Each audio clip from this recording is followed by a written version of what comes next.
Di video kali ini, gue akan bahas 7 nasihat hidup dari para mentor-mentor gue. Sebenarnya nasihatnya ada banyak. Nasihatnya itu banyak banget ya, gue nggak ingat semuanya. Tapi ini 7 yang paling membekas di gue. Atau at least pas dia ngomong itu gue bener-bener kerasa gitu. Dan gue rasa ini bisa jadi bermanfaat untuk kalian. Di sini gue pengen sebenarnya jujur sama kalian.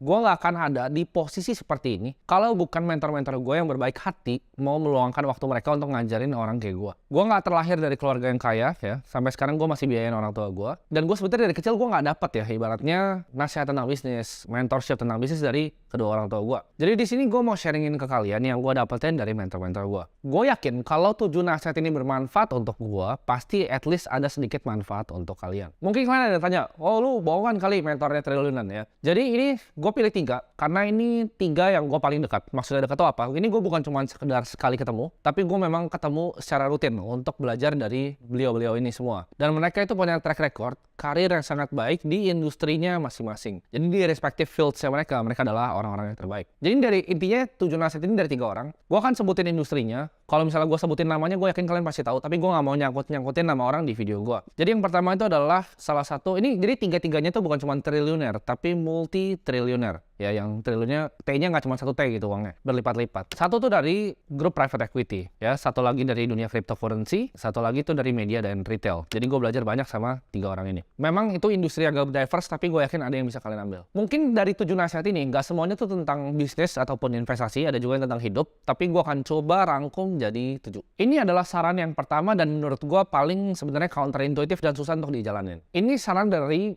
tiga-tiganya, hampir semua tiga-tiganya ngomong gini ke gue. Tapi inti garis besarnya adalah, Timothy, kamu itu jarang orang bisa kayak kamu. Ya, kamu itu masih muda, sangat muda, belum punya tanggungan, belum punya anak. Ya. Jadi kamu harus ambil resiko yang selalu paling besar. Kenapa? Karena kalau amit-amit jatuh ke nol, kamu bisa mulai lagi dan aman. Karena yakinlah, kalau misalnya kamu udah umur 30, udah mulai punya keluarga, punya istri, punya anak, resiko yang kamu ambil di dalam keputusan investasi atau keputusan bisnis kamu pasti berbeda. Jadi di saat kalian yang masih muda, buat teman-teman yang masih muda, belum punya keluarga, belum punya tanggungan, jangan pernah takut untuk ngambil opportunity dengan resiko yang selalu paling tinggi. Ini orang kan banyak yang saranin, oh jangan, kita hidup aman-aman aja. Tapi gue kasih tahu, ini triliuner semua yang bilang. Karena hidup itu cuma sekali, jadi harus coba dengan resiko yang paling tinggi. Ini sebenarnya kata-kata yang gue suka ya dari salah satu idola gue, yaitu Soekarno. Bermimpilah setinggi-tingginya. Jadi mimpi tuh di atas langit bahkan. Karena kalau lu jatuh pun, lu kan jatuh di antara bintang-bintang. Itu kata Soekarno, kata Bung Karno ya. Jadi di sini gue selalu pikir, oke, gue tuh dari dulu gue punya goals yang besar. Jadi biasanya gue tulis di buku goals gue apa, dan gue achieve itu jauh lebih cepat. Tapi waktu gue tulis goalsnya, mau McLaren, gue mau apa, itu waktu itu nggak masuk akal buat gue. Tapi semuanya gue dapetin dari waktu yang jauh-jauh lebih cepat. Jadi buat kalian yang mau punya goals gede, gini, gue kasih contoh tentang goals gue pribadi. Ya, let's say di sini gue akan ngomong di video ini, gue tuh pengen punya 1 triliun liquid. Maksudnya apa? Itu bukan saham yang gue IPO kan sendiri, terus itu paper asset, tapi gue mau itu liquid ya. Antara public equity yang lain yang gue pegang, antara private investment, antara cryptocurrency gitu. Jadi gue pengen punya 1 triliun secara liquid. Tapi let's say ya, sampai gue mati pun itu nggak tercapai. Itu orang bakal semua ngomong mimpi yang gila. Itu nggak tercapai. Gue cuman berhasil 10% dari mimpi gue. Itu tuh gue dapat uang 100 miliar. Jadi kalian kalau punya target, misalnya punya target, oke, gue mau punya 10 miliar cash. Kalau misalnya nggak berhasil pun, 5% aja deh berhasilnya. Lu dapat 500 juta. Jadi jangan takut untuk mimpi yang besar. Gue kasih contoh lagi dengan cara investasi gue ya. Jadi gue itu selalu ambil aset kelas dengan resiko yang paling mentok. Kalau kita lihat kan dari awal nih, ada yang nggak ada resikonya, ada cash, ya kan, ada treasury bills, ada bonds, ada stocks. Di atas itu mungkin ada real estate, ya. Di atasnya lagi ada private equity. Di atasnya lagi ada venture capital, ada misalnya angel investment di round-round yang lebih kecil, ada fine arts, dan di atasnya lagi ada cryptocurrency. Gue akan ambil yang paling atas gitu. Yang potensi risk to rewardnya gue nggak apa-apa, balik ke nol nggak masalah. Tapi kalau misalnya gue bener, gue cari akan selalu moonshot yang paling tinggi. Kenapa misalnya gue taruh hampir mungkin semua duit gue sekarang di Bitcoin ya, di kondisi sekarang? Karena gue tahu ya setiap 10 menit itu pasti ada 1 blok baru. Itu bagian yang gue tahu ya, besok matahari akan terbit dari mana. Itu akan selalu terjadi dan nggak akan pernah mati sistemnya. Jadi gue percayakan aset gue di sana. Karena gue percaya akan uang itu adalah medium of exchange antar komoditas. Karena JP Morgan pernah bilang kayak gini, gold is money, everything else is credit. Karena fiat sebelum Nixon ganti 1971 itu kan di back sama emas, tapi itu sudah dilepas fiatnya. Nah ini mungkin gue akan bahas di video yang berbeda. Tapi intinya gue akan ambil resiko yang paling tinggi dalam semua instrumennya. Mungkin yang nggak cocok untuk semua orang. Makanya gue bilang ini nasihat yang membekas di gue dari para multi triliuner. Jadi kalau kalian nggak mau dengar, kalian mau dengar financial advisor yang bilang oh aman-aman aja ya, itu serah kalian. Karena hidup kalian. Gue juga nggak peduli karena kalau kalian dengar gue, kalian sukses, duitnya juga nggak dibagi ke gue. Jadi gue cuma mau kasih di sini apa yang gue tahu tahu, ya kalau bermanfaat buat kalian ya bermanfaat. Gue juga sebenarnya nggak tahu apakah bakal nanti ada Black Swan gitu kan, Bitcoin tiba-tiba Satoshi ciluk gitu kan, terus dia ambil semua 1 juta koinnya. Gue nggak tahu. Cuman itu the best aset yang gue bisa pikirkan sekarang dan gue akan taruh semua uang gue di sana. Saran pertama tadi adalah ambil resiko yang paling tinggi, mau di bisnis, di relationship, di investasi. Saran yang kedua, fokus. Maksudnya apa? Jadi di dunia ini banyak banget kesempatan atau opportunity untuk dikejar, ya. Begitu lo akan punya duit sedikit, lo akan ngerasain ya. Misalnya uang lo 100 juta jadi 1 miliar, lo akan ngerasain di 1 miliar ntar ada yang tawarin A, B, C, D, E, F, G gitu. Bro, gue punya business plan mau bikin coffee shop. Bro, gue ada ini. Bro, gue ada investasi tambak udang, bro, bla bla bla bla bla bla. Itu pasti akan kalian alamin di level uang tertentu. Apalagi naik lagi 10 miliar, 100 miliar. Bro, gue ada ini nih, ada deal manis nih di angel investment startup ini, dealnya sedotan terakhir. Lu masuk ya kan, kita langsung buangin semua nanti di seed round gitu. Kita masuk angel round, seed round kita buang semua. Ntar ada yang tawarin lagi. Oh bro, ini kita ada investasi seperti ini. Akan ada berbagai macam. Cuman stick to what you know. Jadi fokus di apa yang kalian tahu, jangan gampang digeser sama orang. Jangan kena jebakannya namanya shiny object syndrome. Misalnya lu pertama lagi jualan online nih, lu pikir oke, gue mau bikin bisnis. Bisnis contoh ya, gue ngasal aja. Bikin bisnis misalnya jualan barang dari TikTok gitu. Jualan barang dari TikTok, terus udah lu live, rajin, udah mulai laku. Temen lu ada yang bilang, oh bro, ini kita main yang kayak gini aja, barangnya berbeda nih dari Cina pakai Facebook Ads. Itu padahal lu jagonya di TikTok gitu, TikTok live. Jangan shiny object syndrome. Biarin, oke itu rezekinya dia. Jadi orang tuh harus tahu, oke, porsi gue di sini, ya, rezeki gue di sini. Ini bahkan gue kasih tahu ya, saran ini menurut gue saran yang paling susah untuk gue telan. Karena gue sendiri pun itu susah banget. Opportunity gue banyak, mau ini, mau itu, mau ini, mau itu. Apalagi kita sebagai jiwa entrepreneur, kita mau semuanya. Ini pun sampai sekarang belum gue terapin ya. Cuman selalu mereka bilang gitu. Kalian perhatiin deh, triliuner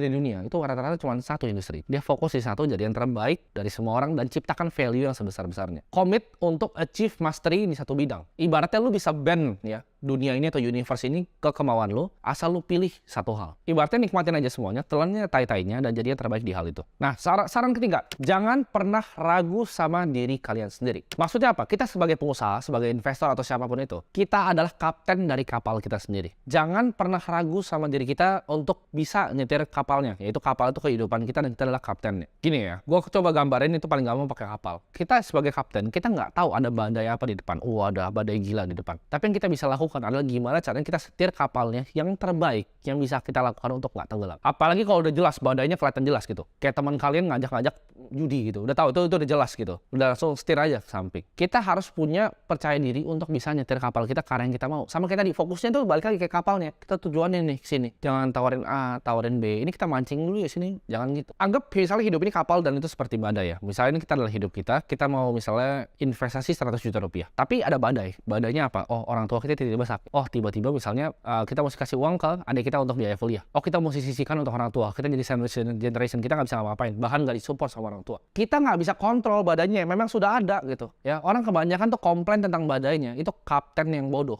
Kapten yang jago, oke, perintahin ini kemana, ini kemana. Walaupun nih kita kena badai dan karam, tapi kita udah lakukan yang terbaik. Karena penyesalan itu selalu datang ya dari hal yang kalian nggak lakuin. Jadi percaya sama diri kalian sendiri. Kalau lakuin suatu, lakuin 1001% yang terbaik yang kalian bisa lakukan. Dan kalau gagal juga, gue yakin kalian pasti ngasal ya. Seperti pepatahnya, a captain goes down with his ship ya. Jadi jangan coba-coba kalian cuma ngeliat badai ini terus kalian malah komplain gitu di sosial media. Oh ini gue bukan lahir dari keluarga kaya. Itu badai lu. Gimana caranya lu bisa lewat gitu. Oke, nextnya kita langsung lanjut ke saran yang keempat.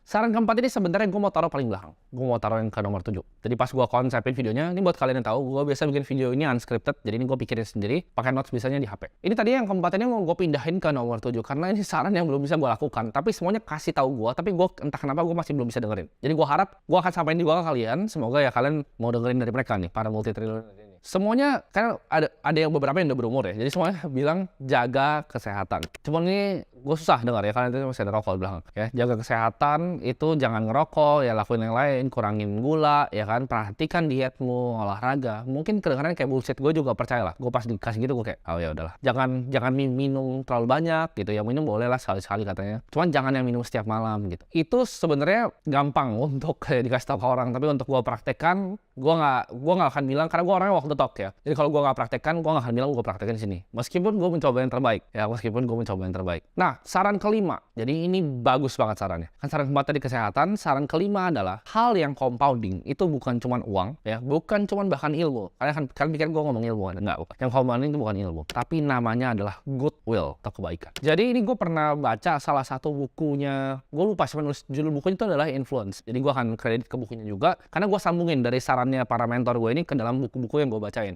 Jadi itu gimana cara kalian punya knowledge yang gede adalah kalian sambungin kayak gitu. Jadi kalian punya mental framework sendiri. Nah di buku itu tuh pernah ada, kalau gue nggak salah ya, tentang orang sales ya. Jadi orang sales ini mau jualan, ada boothnya di depan, yang dilakukan adalah kayak gini. Dia jalan 5 meter ke depan boothnya, dia pegang bunga yang banyak. Dia pakai bajunya sama yang pakai baju di booth ya. Dia cuman kasih aja bunganya.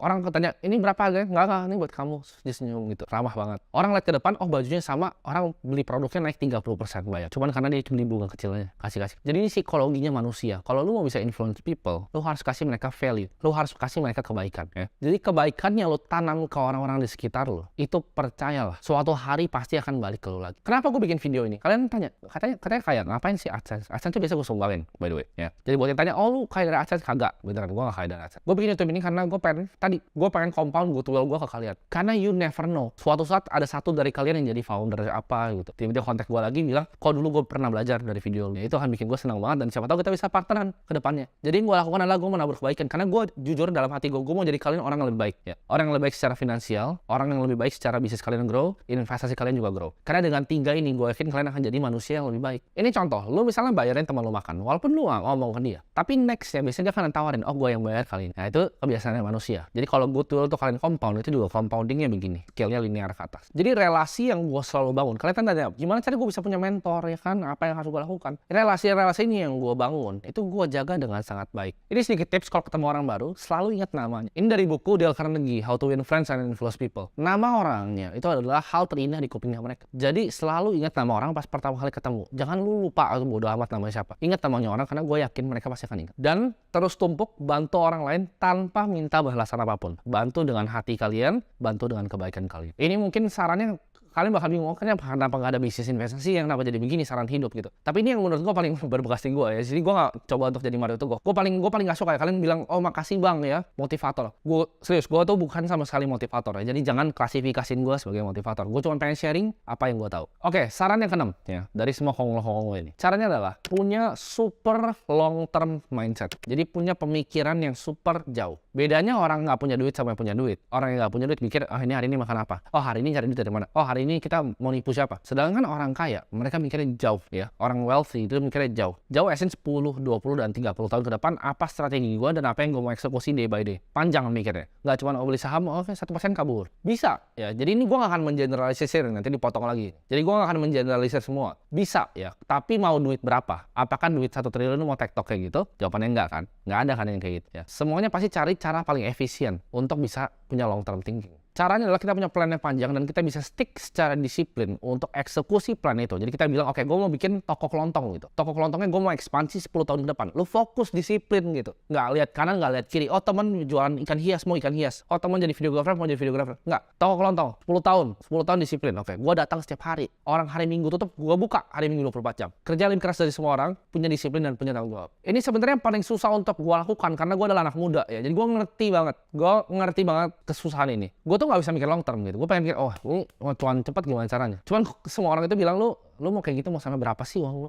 Gue tuh kadang suka ditampar-tamparin gitu sama mereka. Bilang, mau sampai berapa sih uang lu? Ini salah satu dari mereka dia ngomong gini ke gue. Ya ini dan ini mau bekas di hati gue. Dia bilang gini, aduh Timothy, nggak sabaran bener kamu jadi orang. Emang kamu mau ngapain sih cepet-cepet? Hah? Mau ngapain? Lu katanya mau jadi konglo. Lu mau jadi konglo, pikir dong kayak konglo. Kalau lu mau jadi konglo, mikirnya besok, bulan depan, minggu depan. Gue digituin gak? Gue kayak, oh, anjir. Nah tapi gue justru seneng ya. Gue kalau digampar gitu sama orang yang lebih kaya dari gue seneng. Karena artinya dia peduli. Kalau ada orang kaya datang, lo iya kamu nggak apa-apa yuk, slow down yuk. Semua orang itu sama. Padahal dianya ngegas, dianya bikin bukunya bestseller tuh ya. Buku yang lu baca, The Art of Slowing Down, itu bestseller ya. Yang bikin itu mikir gimana cara distribusi bukunya. Digas sama dia ya. Kalau orang kaya ngajarin kalian untuknya santai yuk, santai. Dia nggak peduli sama lo. Tapi kalau ada orang yang punya duit lebih banyak dari lu, gamparin lu, bersyukur. Nah itu gue bersyukur, digamparin gue. dikata-katain terus gue sama mereka, dianjing-anjingin gue. Tapi hal itu adalah yang bikin gue justru mikir, oh ini mereka peduli sama gue, dan apa yang mereka ngomongin ada benernya. Meskipun susah ditelan awal-awal. Oke, kalau kayak ini gue harus punya pikiran yang lebih long term. Nggak cuma cepet gitu, cuma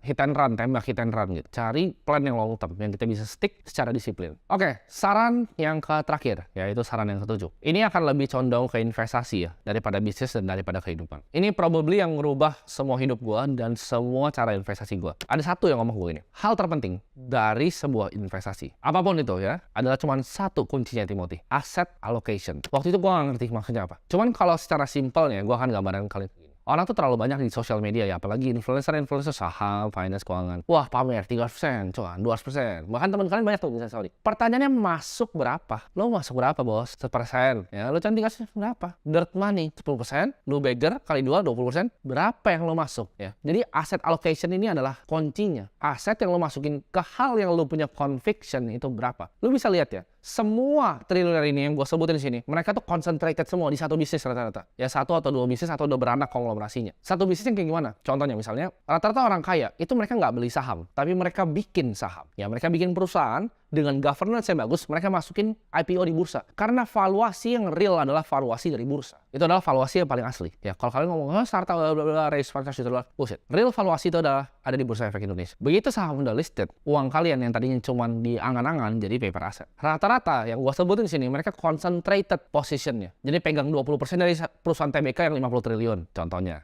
Atau punya berapa persen dari exchange yang berapa triliun. Jadi itu that's how they make their money. Mereka punya concentrated conviction. Oke, ini satu bisnis, gua akan put hidup gua di sini, gua akan hajar semua aset alokasi gua di sini. Satu investasi, satu bisnis. Kalau misalkan ngomong wah beggar kecil, kita makan nggak pakai persenan, ya kita makan pakai duit, bos. Jadi contohnya, ini gua bisa kalau tadi mungkin terlalu kompleks, tapi gua kan jelasin yang kalian bisa praktekin. Contohnya, lu yakin sama satu aset nih, tapi lu masuk cuma kayak 2%, 3%. Naik gua beggar ya 6%, happy semua. Sedangkan kalau misalnya lu masukin asetnya 80%, sekali beggar, portfolio boom langsung. Memang betul, pasti ada yang ngomong, oh, tapi kan kalau drawdownnya turun juga. Itu fungsinya conviction ya. Diversification is protection against ignorance. Banyak akan teori kanan kiri ya, kanan kiri. Lu cuma lihat aja orang ini adalah hidupnya yang gue mau atau enggak. Akan banyak yang coba kelabuhin lu dengan teori 1001 dan kelihatan pinter. Tapi realitanya duitnya berapa? It all comes to that ya. Investasi itu cuma intinya duitnya berapa. Makanya kalau gue mau belajar dari orang, kalau dia yang gue belajar ini multi triliuner gitu. Kalau dia belum nyampe situ, gue nggak mau belajar. Orang itu yang mau gue capai, kalau belum nyampe situ ngapain gue dengerin ya. Itu framework yang selalu gue punya dari dulu. Jadi asset allocation, kalau punya conviction, kalian build ya, kalian harness itu, kalian hajar di satu tempat. Lu ngomong deh sama semua yang jago-jago, yang beneran pegang saham tuh gede-gede. Aslinya di portofolionya berapa sih sahamnya? Atau asetnya berapa sih di portofolionya? Percaya gue rata-rata tuh ngomong 2, 3, 4, 3. Siapa yang ngajarin kalian beli 10, 15, 20? Apa? Modern portfolio teori. Coba kalian cari 60% stok, 40% bonds. Historicalnya tarik aja semua. Lu mau pakai indeks Indo, mau pakai indeks luar. Coba aja lu bikin portofolionya ya. Lu calculate Sharpe ratio-nya apakah bagus? 60-40. Modern portfolio teorinya Markowitz. Nobody knows. Enggak jawabannya. Jadi dapat conviction tapi dari mana? Conviction gue nggak bisa ngomong kayak beli saham A, beli crypto B, beli commercial risk real estate C. Terus lu percaya, beli yang itu. Enggak. Conviction itu dapat dari mana? Dari kita punya otak ya. Jadi conviction datang dari kita punya otak untuk bisa mikir, oke, apakah ini benar atau salah? Apakah ini benar atau salah? Cara analisanya gimana? Banyak banget yang ngomong, kok gimana caranya gue bisa analisa saham? Setiap hari lu baca aja laporan keuangan satu coba ya. Tahun depan lu balik lagi ke gua, kalau nggak jago saham sih keterlaluan, nggak mungkin. Lu males. Kok gimana saya belajar kripto ya? Lu baca white paper Bitcoin aja belum, apalagi Ethereum. Gimana yang lain? Lu ngerti cara stablecoin works saya enggak? Lu cuma beli, Doge, Shiba, terus dia rakpul nangis. Dia influencer apa? Iniin koin-koinnya.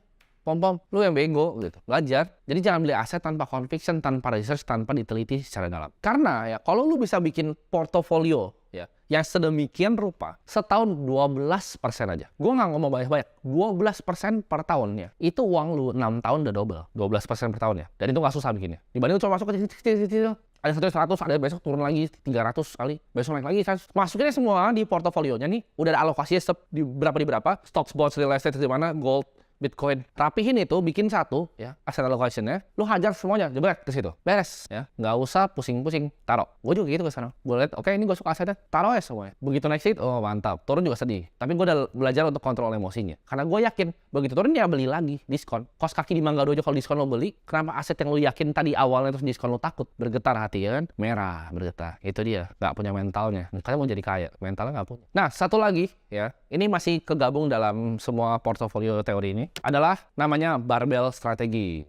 Wah, apa nih barbell? Apakah barbell yang kayak di gym? Betul, ya, betul banget. Kalau kalian pernah bench press atau deadlift, lu tahu barbell kan? Sama, investasi kalian digituin aja. Jadi 50% itu yang aman, 50% itu yang super high risk. 50% itu yang nggak pernah bisa hilang, 50 itu yang super moonshot. Jadi nggak ada di tengah. Karena di tengah is for pussies. Jadi antara yang paling aman dan paling beresiko. Jadi di barbell, ya, weightingnya sama. Itu dipakai sama investor-investor obligasi. Jadi obligasi di bonds tuh banyak yang taruh sampingnya itu yang paling aman, treasury bills, sampingnya itu yang paling high risk, bond-bond yang gila gitu. Jadi nggak ada yang di tengah, nggak ada yang mediocre. Average itu tuh jelek. Contoh misalnya average itu S&P 500. Jadi lu jangan taruh situ. Lu barbell misalnya lu mau taruh di money market, ya lu barbell sampingnya Bitcoin. Contoh. Cuman lu terserah lu mau bikin yang kayak gimana, itu suka-suka lu. Tapi itu always lakuin strategi barbell. Nah, barbell itu nggak melulu soal duit. Bisa gini, lu udah punya dana darurat nih, lu punya asuransi, lu punya semua personal finance lengkap, piramid lengkap, barbell lu sini, ya. Sini lu hajar semua yang high conviction. Karena ini udah aman, jadi ini kenapa-napa ini masih ada aman gitu, ya. Always di barbell. Ya mungkin itu cuman itu yang gue bisa sharing dari para triliuner yang meluangkan waktunya untuk ngajarin anak bego kayak gue. Ya mereka mau buang-buang waktunya sebulan biasa sekali. Gue ngopi apa ngerokok di kantor mereka gitu. Cuman ini yang gue pengen semoga ada manfaatnya untuk kalian. Karena ini hal-hal ini merubah hidup gue. Jadi the least I can do adalah mentransfer knowledge yang udah baik sama mereka dikasih ke gue. Dan gue akan berikan ke kalian. Jadi itu aja videonya untuk kali ini. Gue gak ada closing-closingan kayak YouTuber bacot lainnya. Bye-bye.